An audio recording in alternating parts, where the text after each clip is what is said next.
मनुष्य जन्म बड़ा ही अनमोल है। कितना अनमोल है। ये जो अभी मिला है ये फिर वापस मिलने वाला नहीं है।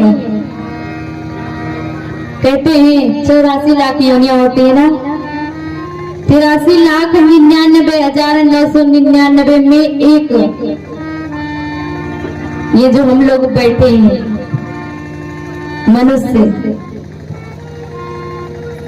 कितने भाग्यशाली हम लोग हैं। सभी लोग मीठी मीठी तालियां बजाते हुए देखिए ये मनुष्य के कर्तव्य क्या है, क्या क्या करना चाहिए, आइए जानते हैं। कि मनुष्य जन्म अनमोल रे, इस माटी में ना रोल रे, अब जो मिला है फिर न मिलेगा, कभी नहीं कभी नहीं कभी नहीं रे। मनुष्य जन्म अनमोल रे, इस माटी में ना रोल रे, अब जो मिला है फिर न मिलेगा, कभी नहीं कभी नहीं कभी नहीं रे। मनुष्य जन्म अनमोल रे, इस माटी में ना रोल रे, अब जो मिला है फिर न मिलेगा, कभी नहीं कभी नहीं कभी नहीं रे। अब जो मिला है फिर न मिलेगा, कभी नहीं कभी नहीं कभी नहीं रे।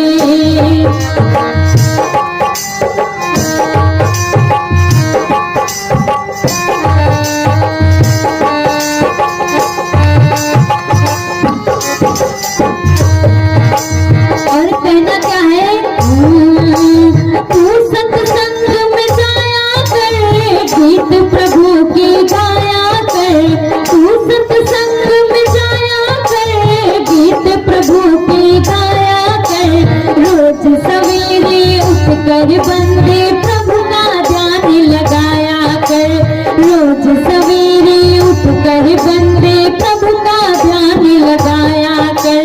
नहीं लगता कुछ मोल रे, इस माटी में ना रोल रे, अब जो मिला है फिर न मिलेगा, कभी नहीं कभी नहीं कभी नहीं रे। मनुष्य जन्म अनमोल रे, इस माटी में ना रोल रे, अब जो मिला है फिर न मिलेगा, कभी नहीं कभी नहीं कभी नहीं रे।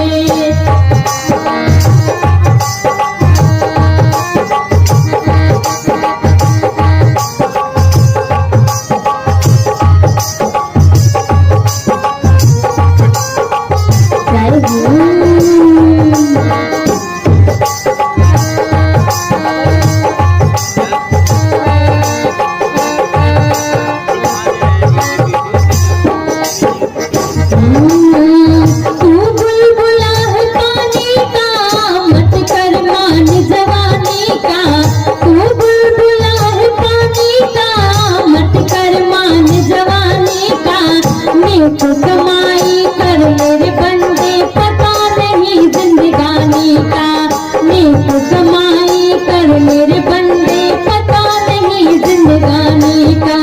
मन की आंखें खोल रे, इस माटी में ना रोल रे, अब जो मिला है फिर न मिलेगा, कभी नहीं कभी नहीं कभी नहीं रे। मनुष्य जन्म अनमोल रे, इस माटी में ना रोल रे, अब जो मिला है फिर न मिलेगा, कभी नहीं कभी नहीं कभी नहीं रे।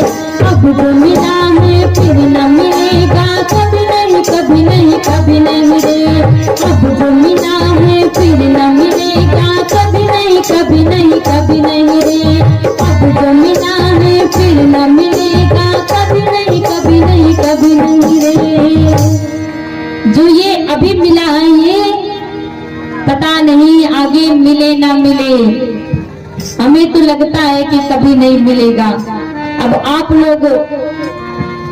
लोग जान सकते हैं ना, क्योंकि हम तो जानते नहीं आप लोग क्या करते हैं, कैसे कर्म करते हैं। हम तो यहाँ देखने नहीं आते हैं, हम तो अपने बारे में जानते हैं बस। आप लोग ही जानते होंगे अपने बारे में कि आगे का जन्म लेना है या अपनी जीवन लीला प्रभु के चरणों में समर्पित कर देनी है, प्रभु के धाम में जाना है। और ऐसे तो वो अपने धाम में बुलाने वाले नहीं हैं, आप लोग सभी जानते हैं। ऐसे वो किसी को अपने धाम में बुलाते नहीं हैं। कैसे बुलाते हैं? कहते हैं कृष्ण कन्हैया, कृष्ण कन्हैया जब बंसी बजाते थे सारी गोपियां दौड़ी आती थी। एक बार होता क्या है, नारद जी को थोड़ा अभिमान आ गया। सोचने लगे कि हमसे बड़ा भगवान का भक्त कोई हो ही नहीं सकता। जैसे आज कल सांसारिक लोगों को थोड़ा भगवान का भजन करने लगे तो समझते हैं कि हमसे बड़ा भक्त कोई है ही नहीं संसार में। ऐसे ही नारद जी को भी अभिमान आ गया। भगवान के पास जाते हैं, भगवान तो पहले ही समझ गए कि नारद जी क्यों आए हैं। अब भगवान ने जैसे ही देखा नारद जी को जोर जोर से कराहने लगे। देखते हैं भगवान जैसे ही नारद जी को देखे जोर जोर से कराहने लगे। नारद जी ने पूछा, अरे स्वामी क्या हो गया, आप इतना कराह क्यों रहे हैं, क्या पीड़ा है आपको, कहाँ दर्द हो रहा है?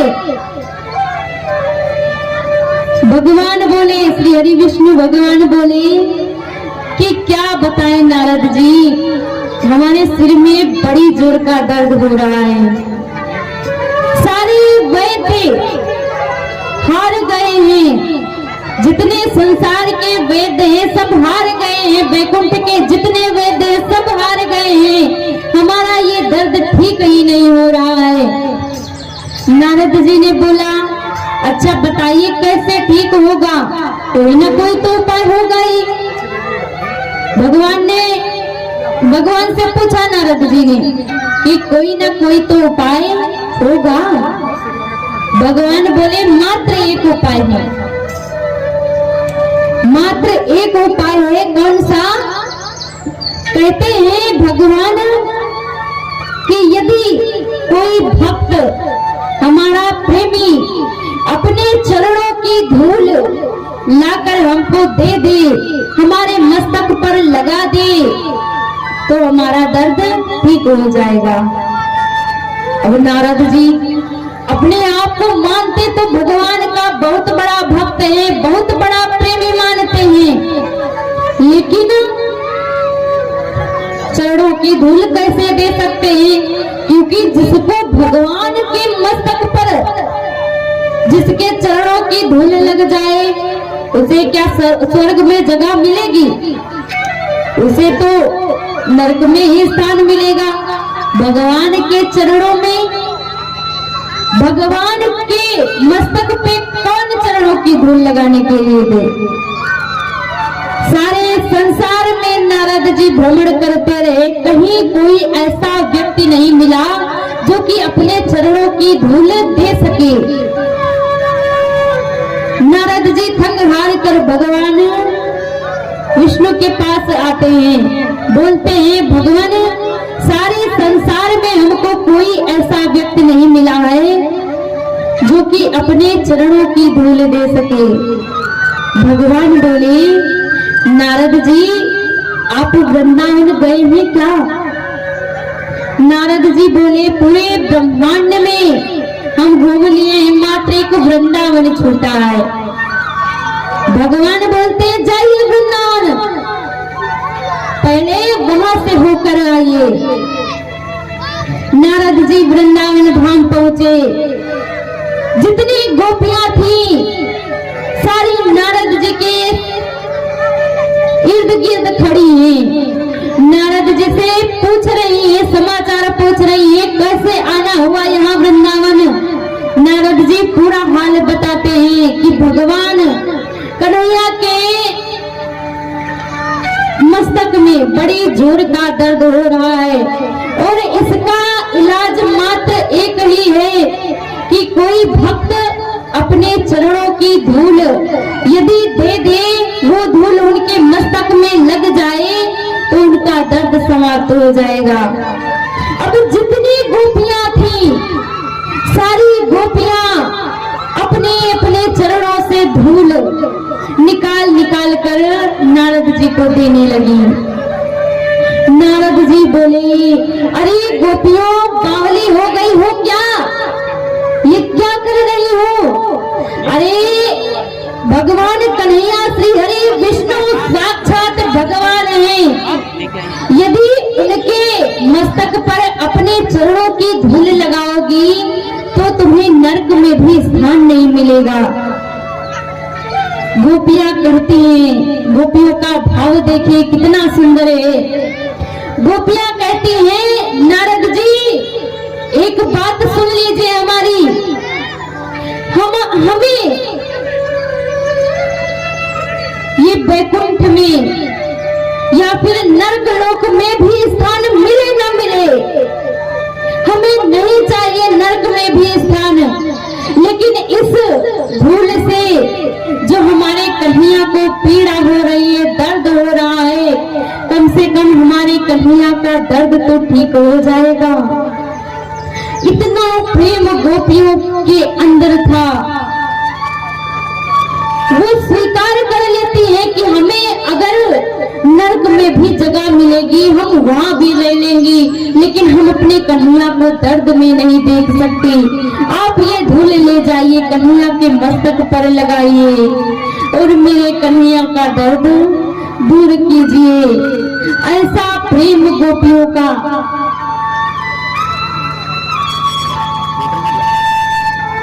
और कहते हैं यदि ऐसा प्रेम भगवान से कर लिया जाए तो भगवान फिर क्षण मात्र भर भी देर नहीं लगाते हैं अपने भक्तों के लिए।